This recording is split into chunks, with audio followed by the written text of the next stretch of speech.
I'm going to put a small series together here called, we'll just call it the 91 Super Jag project. And really what we're going to do is we're going to be looking as I try to attempt to restore 1991 Arctic Cat Super Jag.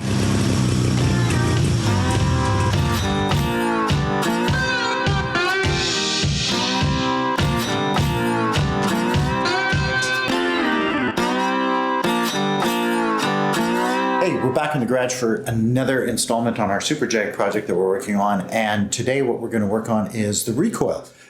Recoil doesn't retract as quick as it should. I did have some extra parts. That was the spring and a plastic piece. One of the things that's I had a bit of a delay in getting it is the bushing. As you can see, it just kind of hangs here. It's broken and stripped, so we got to fix that. And if we open up the hood and take a look down here, you can see the rope here. See how fuzzy it is? I think we can do some work with that. It's not tight anymore. It just sits here. It fell out of its little guide here. I don't know if there's a bushing on that, or there should be something on there to just kind of not have it be so hard when it runs through there. But it also wears into the oil jug here. First thing is, we'll try to fix this guide bushing. So we picked up a new guide bushing for that. We'll try to straighten that out if we can. I don't think, obviously got cracks somewhere along the line there. But we're going to try to work on some of that today. Make sure at least this part here stays in and it retracts rather easy. All right, let's see how type of mess we can make with this. I find that you know when something has its own section in a manual, you know that it's a problem that somebody runs across on a regular basis. And as you can see in the repair manual, recoil starter has its own manual. And that plastic name, the name of the plastic thing, they call it drive plate. Isn't it drive plate? I'm thinking that's got to be what they refer to it. It's number 2 roller, I guess, the plastic piece. Anyways, we're gonna work at taking it apart. Remove the screws and carry on from there. One of the things you want to make sure that you do when you're doing this is tie a slip knot in the recoil rope between the console and the recoil assembly. You want to do that before you cut it off, or you're going to lose your rope right into the recoil. Pretty busted up there. So one of the things here is you're just going to pull the old rope out and then you're good to go. Instructions call to remove the 4 bolts from the recoil assembly that are into the magneto case cover. I only had 3 bolts, but just make sure you don't pick up anything that you lose down in there. You do want to make sure that once you take this rope off and to inspect it, you're going to notice I keep my thumb on that drive plate or the roller there, the plastic piece. Now, some people use a wide mouth C-clamp or vice grip in there, but the one thing is you got to maintain pressure on that roller, that plastic roller. Otherwise, your spring is going to unwind and you're going to have a real hard time rethreading it back through. And if you do need to take the whole thing apart and inspect it, you do want to make sure that you don't let the spring unwind. So, you know, if you don't have to, if the spring is fine, don't bother letting it unwind itself. So when you're going to inspect it, when I had it out, one of the things I did do is I inspected it to make sure that the springs, the washers, and the pawls were free of any excessive wear or damage. The manual also says to inspect the recoil roller and case for any cracks or damage, especially on old sleds. Like, these are plastic parts, they've been around for a while. Inspect the center hub for any wear, cracks, or any other damage. Inspect the recoil rope for breaks or fraying. Inspect the recoil spring for cracks, crystallization, or abnormal bends in it. And inspect the handle for any damages or cracks or deterioration. And that was all part of what I did when I was checking out the recoil rope. And here I'm just checking the new bushing into the old hole to see how it fits out after drilling it off. When you reinstall the rope, one of the things to keep in mind, make sure you tie your knot first before you feed it through the roller, or be prepared to tie it one-handed, like I had to do. So here I'm just making the template, just modifying, take a piece of cardboard I had kicking around, put it up against there to make a template of whatever I needed it to do, draw it with a pencil, cut it out. It's really quite straightforward. The biggest part of it is once I cut the template out, then you got to put it back in, mark where the circle is, so I knew where I needed to cut it out. The rest of it, now you're cutting it out with a X-Acto knife and popping it out just to make sure that you got the right size for where the bushing goes through. And the bushing has these two little tabs or ears that stick out on it, and they've got to go in and then they spring out, and that's what holds the bushing in. And it was those tabs that were completely gone on the old bushing, in addition to it being cracked. That was the toughest part of this whole project, was actually, and most of this video is me crafting a metal backing plate just to hold it. As you can see here, I've got it kind of sized right so it goes in. And of course, when you're making any template, you get it, you put it in, you try it again, you take it out, you try it again, you take it out, you try it again. And I can't remember how many times I actually spent pulling this piece out and cutting it before I actually started cutting out the metal, and then of course filing and making the hole right.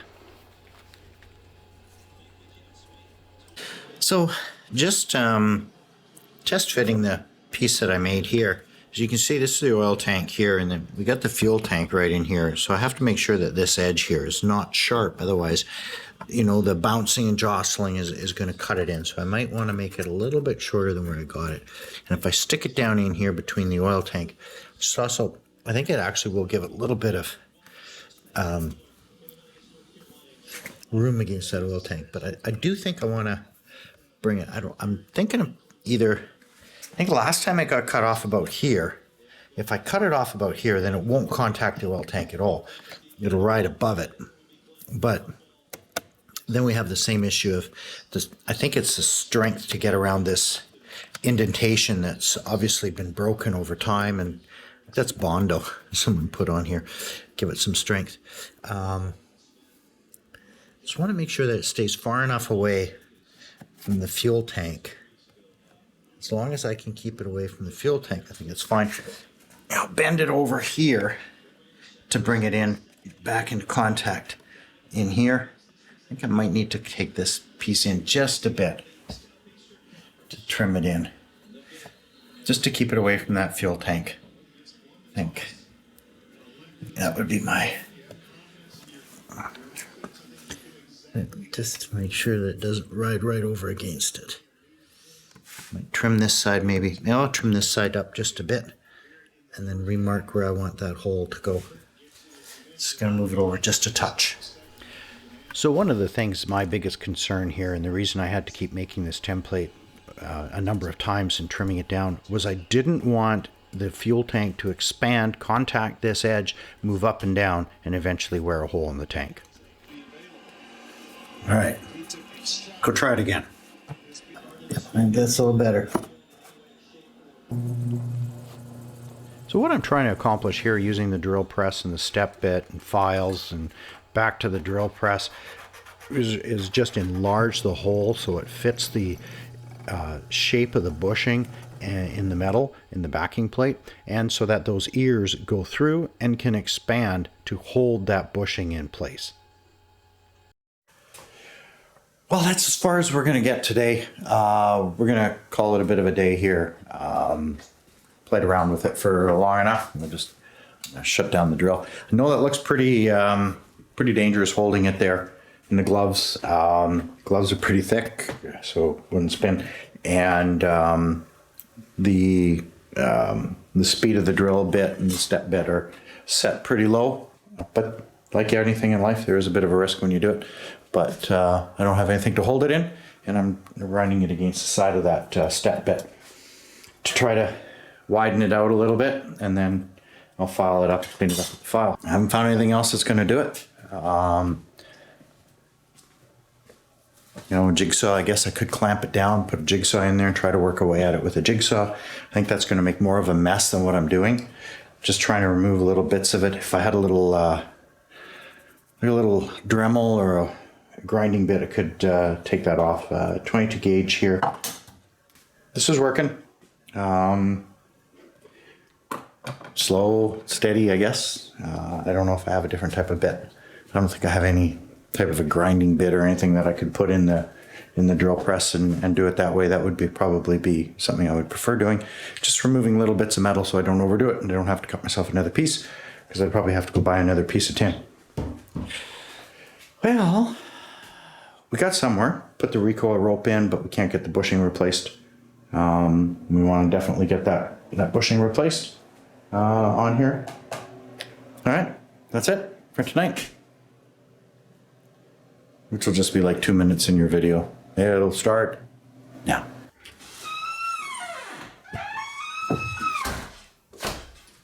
Well, it's first day of 2023, and we're back out here in the garage. And we'll put this on because it's a little cool in here, which is why I'm usually wearing it. But I went and got myself a Dremel to cut that hole a little bit better so that I wasn't holding it. Couldn't quite get the precision that I needed on the step drill and the drill press. So we grabbed ourselves a little Dremel, and let's take a look and see how that Dremel's going to work here for us. What do we get? We got this little guy here, little Dremel, little variable speed rotary tool. Used to have one years ago. I remember picking it up at Walmart when we were down in Grand Forks at one point, and it was a cordless one. It was battery powered. It just didn't seem to hold a charge anymore, and I was never really happy with it because it didn't have the speed that I would want. Like it didn't have the high enough RPMs on it. So back to the plate. Here's our plate. We got some bits. We got a tool. Let's get grinding.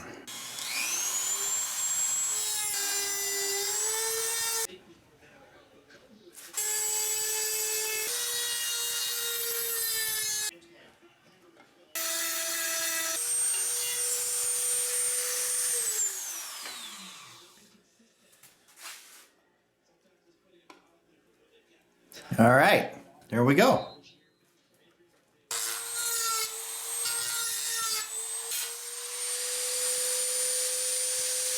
All right, okay, so we've got our piece all shined up, cleaned up. We'll push it in here, line it up, figure out where it has to be bent.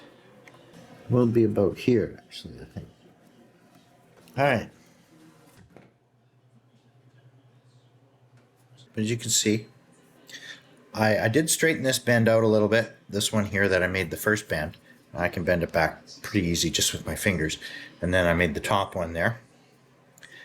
And let's give it a fit. There. It fits down there. I think I just might bend right at the top. I just might make a top bend there. All right. Right where that line is, I think I'll bend that up. Okay. Made the bend at that top part there. Let's see if how that fits in here. Kind of like a glove.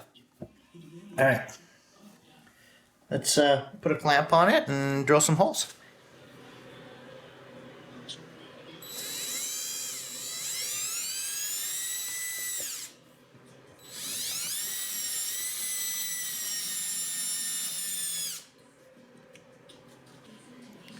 Now I'll go drill it on the drill press.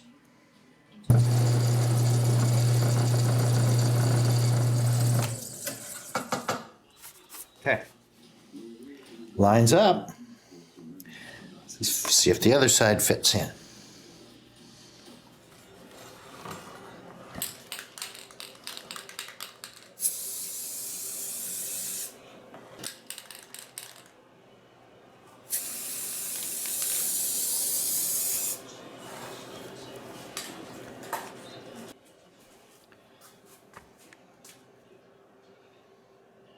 All right, now let's mount it in. We've got it all painted up. Slide her down in here.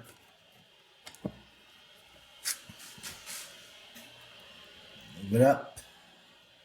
Okay, so the thickness of this plastic and that combined is too thick for the rivets I have. I don't have them long enough.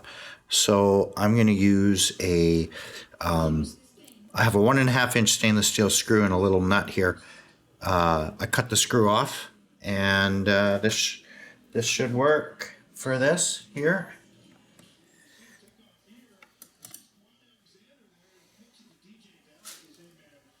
So if that one was too small, this one here is probably going to be too small too. That one might get this one. Let's give it a try.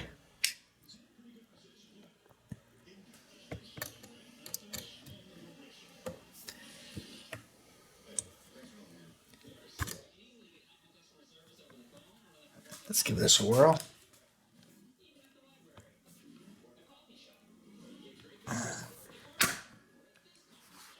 All right, so threw the light on so we can see down there.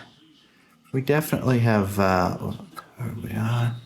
Let's go light. Okay, so you can see we've got the piece, we got a good ½ inch before the oil tank. So I think that'll be okay. I don't think I have to trim it off any. I have a little bit there for this. It's hopefully it'll hold on, and we got enough space between our gas tank, good bit all the way down. I don't think that's going to make a difference down there. I don't think that's going to rub into it. All right, now got to feed through the wire. Put on the new bushing. I think we're going to be good.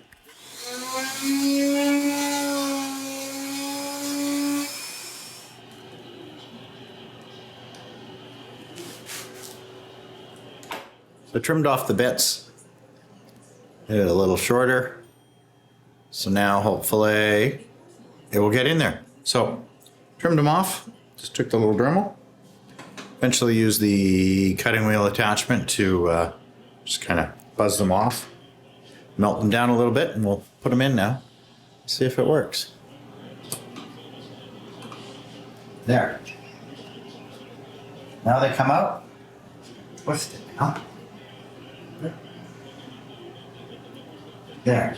Hopefully that won't move now.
Recoil's fixed.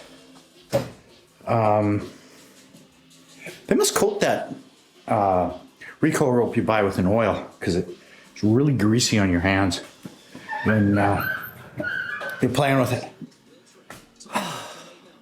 Well, ready to brap. Okay, that's it. That's replacing a recoil rope. Fixing the recoil end here so that it drops back in there nice and quick and doesn't flop around. All right, thanks a lot for watching. We'll see you whatever we tackle next. I'm not sure what that is, but it'll be something for sure. All right, take care.